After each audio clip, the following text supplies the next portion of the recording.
मार्क्सवादी communist party ने शहर समिति को एक लिखित शिकायत सौंपी क्योंकि भाजपा नेताओं और आयोजकों ने निर्माण श्रमिकों को रसोई किट वितरित करने के लिए एक कार्यक्रम आयोजित किया था। ऐसी स्थिति में श्रमिकों के लिए पीने के पानी की व्यवस्था, छाया के लिए पंडाल, नाश्ता और भोजन की व्यवस्था के साथ साथ किसी की अचानक हालत बिगड़ने पर प्राथमिक उपचार के लिए एम्बुलेंस और चिकित्सा अधिकारी की व्यवस्था की जाएगी। भले ही भाजपा नेता ने जानबूझकर ऐसा कुछ नहीं किया जिससे कोई दुर्घटना हो, व्यवस्था नहीं होने के कारण सभागृह का दरवाजा समय पर नहीं खुला और काफी भीड़ थी। तभी अचानक दरवाजा खुलने से मनुबाई तुलसीराम राजपूत की मृत्यु हो गई। यह बहुत ही गंभीर अपराध है और देवेंद्र फडणवीस, एकनाथ शिंदे, नितिन गडकरी, चंद्रशेखर बावनकुले और अन्य संबंधित भाजपा नेताओं के खिलाफ, अधिकारियों और आयोजकों के खिलाफ गैर हत्या का मामला दर्ज किया जाना चाहिए। ऐसी जानकारी पत्र परिषद के दौरान दी गई।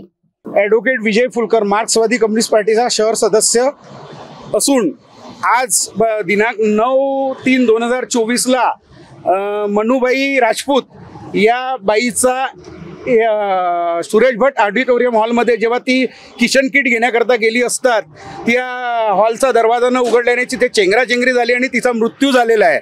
आज आम्ही इथे डेमॉन्स्ट्रेशन निदर्शने करण्याचं कारण हे आहे की त्या बाईच्या परिवाराला 20 लाख रुपये शासनाकडनं मोबदला मिळाला पाहिजे आणि इतर जे जखमी जे बाया झालेले आहेत त्यांना 5-5 लाख रुपये मोबदला मिळाला पाहिजे।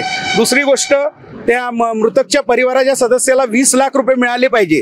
तिसरी गोष्ट, हे शिंदे फडणवीस न भाजप सरकार हे आता 15 दिवसानंतर इलेक्शन जाहीर होणार आहे। इलेक्शन जाहीर व्हायच्या आधीच हे लोक हे जे इव्हेंट करतात आहे हे संपूर्णपणे एक मतदारांना लुभावण्याची एक हे करतात आहे। मतदारांना एक घूस देऊन कुठेतरी आपलं राजकारण साधण्याच्या आणि राजनीती खेळण्याच्या प्रयत्नात हे भाजप सरकार इव्हेंट करत आहे।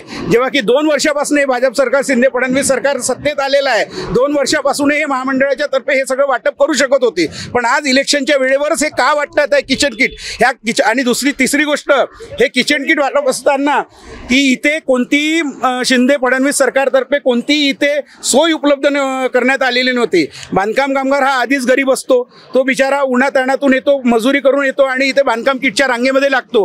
रांगेमध्ये लागत असताना त्याला पाण्याची व्यवस्था नव्हती इथे। दुसरी गोष्ट, त्याच्या भोजनाची, नाश्त्याची व्यवस्था नव्हती। तिसरी गोष्ट, त्याला जर उद्या चक्कर येऊन पडली किंवा काही झालं तर एक इथे प्रथमोपचार देण्याकरता एक वैद्यकीय अधिकाऱ्याची नियुक्ती करायला पाहिजे होती।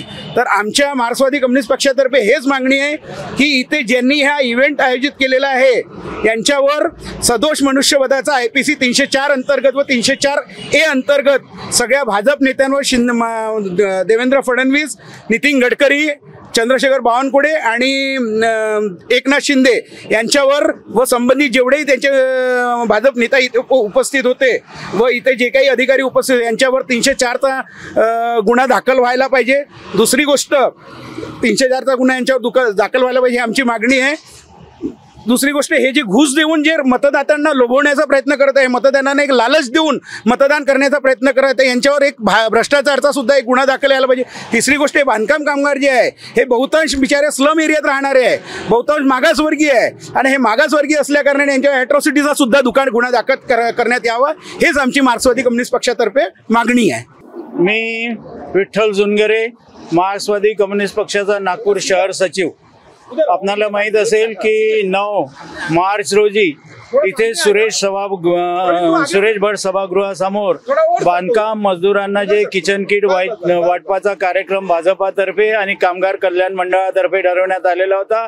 त्याच्यामध्ये मोठ्या प्रमाणात चेंगराचेंगरी झाली आणि त्याच्यामध्ये एक महिला मृत्युमुखी पडल्या आणि अनेक महिला याच्यामध्ये जखमी झालेल्या आहेत। तर आमची मार्क्सवादी कम्युनिस्ट पक्षातर्फे ही मागणी आहे की जी मृत महिला आहे तिच्या परिवारास 20 लाख रुपये सानुग्रह अनुदान देण्यात यावं, तसंच जखमी महिला ज्या आहेत त्यांना 5 लाख रुपये सानुग्रह अनुदान देण्यात यावं। त्याचप्रमाणे या घटनेकरता जे दोषी राजनैतिक पक्षाचे जे नेते आहेत, त्याच्यानंतर कामगार कल्याण मंडळाचे अधिकारी यांच्यावर सदोष मनुष्यवधाचा गुन्हा दाखल करण्यात यावा, ही आमच्या पक्षाची मागणी आहे।